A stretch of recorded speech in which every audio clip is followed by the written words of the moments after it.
দেশের আকাশে শক্তিশালী বৃষ্টি বলয় প্রবেশ করায় সিলেটে সবচেয়ে বেশি বৃষ্টি হতে পারে বলছে আবহাওয়া বিভাগ।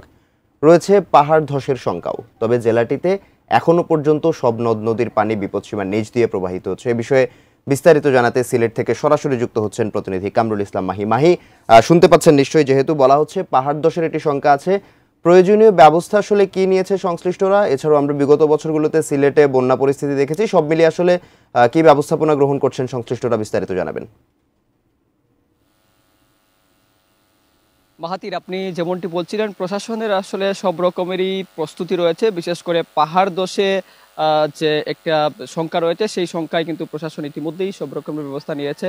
পাহাড়ে ঝুঁকিপূর্ণ বসবাসকারী যারা রয়েছেন, প্রায় 10 থেকে 12 হাজার বসবাসকারী যারা রয়েছেন, তাদেরকে ইতিমধ্যেই সতর্কবার্তা দেওয়া হয়েছে, নিরাপদ স্থানে সরিয়ে নেওয়ার জন্য বলা হয়েছে। এছাড়াও কিন্তু সিলেটের যে প্রবল বৃষ্টিপাতের কারণে যে নদ নদীর পানি বাড়ে, সেই তথ্য অনুযায়ী কিন্তু সিলেটে এখনো পর্যন্ত কোনো নদ নদীর পানি আসলে বাড়েনি। এবং সিলেটের যে উল্লেখযোগ্য নদীগুলো রয়েছে, সুরমা, কুশিয়ারা এবং লুভা কিংবা ডাউকি, সারিগোয়াইন বা ধলাই যে নদগুলো রয়েছে, সেই নদীর প্রায় গুরুত্বপূর্ণ 11টি পয়েন্টের মধ্যেই কোনো নদ নদীরই কিন্তু পানি বিপদসীমা অতিক্রম করেনি। শুধুমাত্র কুশিয়ারা নদীর ফেন্সুগঞ্জ পয়েন্ট দিয়ে বিপদসীমার উপরে পানি প্রবাহিত হচ্ছে। সেই ক্ষেত্রে আসলে ফেন্সুগঞ্জ যে পয়েন্টটিতে বিপদসীমা অতিক্রম করেছে, সেখানে আসলে বন্যা পরিস্থিতি বা সেখানকার স্বাস্থ্যকর অল টাইম ফ্যামিলি কেক, সব সময় অল টাইম হেলদি লাইফ অঞ্চল আসলে প্লাবিত হয়নি।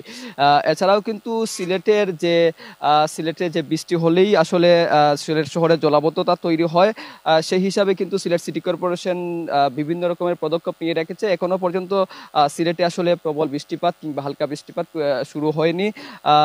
সিলেটে বলা হচ্ছে যে প্রবল বৃষ্টিপাতের কারণে সিলেটে প্রায় 300 থেকে 450 মিলিমিটার বৃষ্টিপাত হতে পারে। সেই ক্ষেত্রে আসলে সিলেটে ভয়াবহ একটা জলাবদ্ধতার সংখ্যা তৈরি হচ্ছে। এই জলাবদ্ধতার কারণে কিন্তু সিলেটের গুরুত্বপূর্ণ বিভিন্ন জায়গা কিন্তু হাঁটু পানি থেকে নিয়ে কোমর পানি পরিস্থিতি আসলে তৈরি হয়। সিটি কর্পোরেশন ইতিমধ্যে সব রকমের প্রস্তুতি তারা নিয়ে রেখেছে এবং সিলেটের যে নিম্নাঞ্চলের এলাকাগুলো রয়েছে, সেই এলাকাগুলোতেও এখনো পর্যন্ত আসলে পানিবন্দী কিংবা নিম্নাঞ্চল প্লাবিত হওয়ার কোনো তথ্য নেই। সব মিলিয়ে বলা চলে যে প্রবল বৃষ্টি বলয়, সেই বৃষ্টি বলয় আসলে সিলেটে এখনো পর্যন্ত অতিক্রম করেনি। সিলেটে এখনো পর্যন্ত আসলে ভারী বৃষ্টিপাতও শুরু হয়নি। তো এই ছিল সিলেট থেকে আমার কাছে সর্বশেষ। মাহাতির।